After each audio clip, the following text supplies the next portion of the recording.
دنیا کی تاریخ کا وہ واحد ہندو جس کی چتا پر کئی من گھی ڈالا گیا مگر اس کے جسم کو آگ نہ لگی، اس کا قرآن سے کیا تعلق تھا؟ تقسیم ہند کے زمانے میں لاہور کے دو اشاعتی ادارے بڑے مشہور تھے۔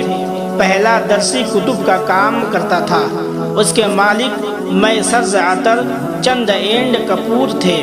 دوسرا ادارہ اگرچہ غیر مسلموں کا تھا لیکن اس کے مالک پنڈت نول کشور قرآن پاک کی طباعت و اشاعت کیا کرتے تھے۔ نول کشور نے احترام قرآن کا جو معیار مقرر کیا تھا وہ کسی اور ادارے کو نصیب نہ ہو سکا۔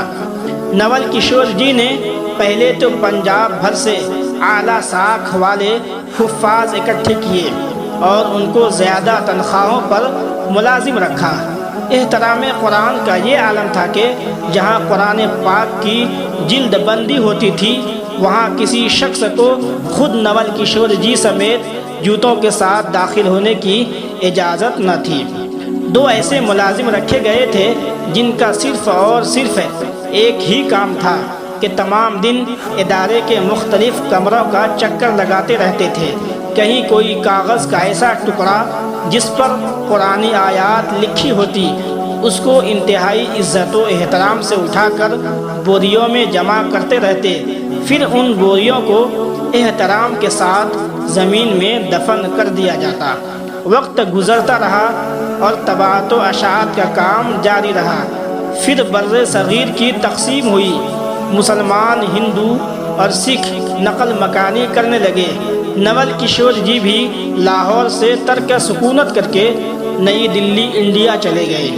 ان کے ادارے نے دلی میں بھی حسب سابق قرآن پاک کی طباعت و اشاعت کا کام شروع کر دیا۔ یہاں بھی قرآن پاک کے احترام کا وہی عالم تھا۔ ادارہ ترقی کا سفر طے کرنے لگا اور کامیابی کی بلندی پر پہنچ گیا۔ نول کشور جی بوڑھے ہو گئے اور اب گھر پر آرام کرنے لگے، جبکہ ان کے بچوں نے ادارے کا انتظام سنبھالا اور ادارے کی روایت کے مطابق قرآن حکیم کے ادب و احترام کا سلسلہ اسی طرح قائم رکھا۔ آخر کار نول کشور جی کا وقت آخر آ گیا۔ وہ انتقال کر کے خالق حقیقی سے جا ملے۔ ان کی وفات پر ملک کے دور دراز سے ان کے احباب ان کے یہاں پہنچے۔ ایک بہت بڑی تعداد میں لوگ ان کے کریا کرم میں شریک ہونے کے لیے شمشان گھاٹ پہنچے۔ ان کی ارتھی کو چتا پر رکھا گیا۔ چتا پر گھی ڈال کر آگ لگائی جانے لگی تو ایک انتہائی حیرت انگیز واقعہ نمودار ہوا۔ نول کشور جی کی چتا آگ نہیں پکڑ رہی تھی۔ چتا پر اور گھی ڈالا گیا، پھر آگ لگانے کی کوشش کی گئی، لیکن کوشش کرنے کے باوجود بھی یہ کوشش ناکام رہی اور ناقابل یقین واقعہ تھا کہ پہلے کبھی ایسا نہیں ہوا تھا۔ لمحوں میں خبر پورے شہر میں پھیل گئی کہ نول کشور جی کی ارتھی کو آگ نہیں لگ رہی ہے۔ مخلوق خدا یہ سن کر شمشان گھاٹ کی طرف امٹ پڑے۔ لوگ اپنی آنکھوں سے دیکھ رہے تھے اور حیران و پریشان تھے۔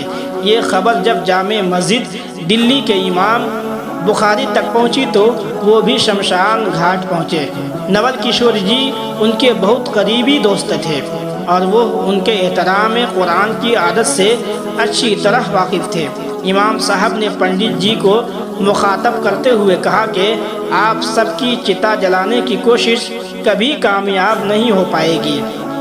اس شخص نے اللہ کی سچی کتاب کی عمر بھر جس طرح خدمت کی ہے اور جیسے احترام کیا ہے اس کی وجہ سے اس کی چتا کو آگ لگ ہی نہیں سکے گی، چاہے آپ پورے ہندوستان کا تیل اور گھی چتا پر ڈال دیں۔ اس لیے بہتر ہے کہ ان کو عزت و احترام کے ساتھ دفنا دیا جائے۔ چنانچہ امام صاحب کی بات پر عمل کرتے ہوئے نول کشور جی کو شمشان گھاٹ میں ہی دفنا دیا گیا۔ یہ تاریخ کا پہلا واقعہ تھا کہ کسی ہندو کی چتا کو آگ نہ لگنے کی وجہ سے شمشان گھاٹ میں ہی دفنا دیا گیا۔